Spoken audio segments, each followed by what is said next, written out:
আপনারা সকলেই জানেন যে কেন সমবেত হয়েছি। তো আমাদের এই শরীফ ভাই আমাদের মাঝখান থেকে চলে গেছেন। তো আমরা সকলে ওনার জন্য দোয়া করি এবং আল্লাহ পাক রব্বুল আলামিন যেন ওনাকে জান্নাতের সর্বোচ্চ মাকাম দান করেন। আমিন।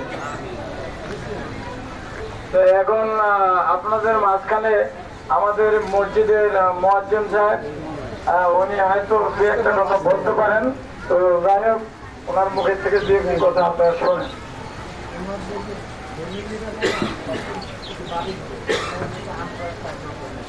আমি কি বলবো ভাই, আমার কামাল ভাই আমার কথাটাই বলতে এখন তো আর। আসসালামু আলাইকুম ভাই।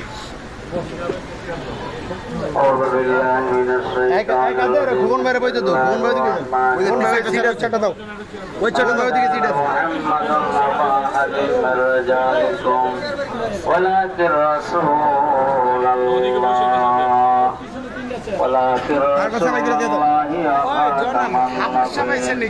وكان الله بكل شيء عليما إن الله ملائكته يصلون على النبي يا أيها الذين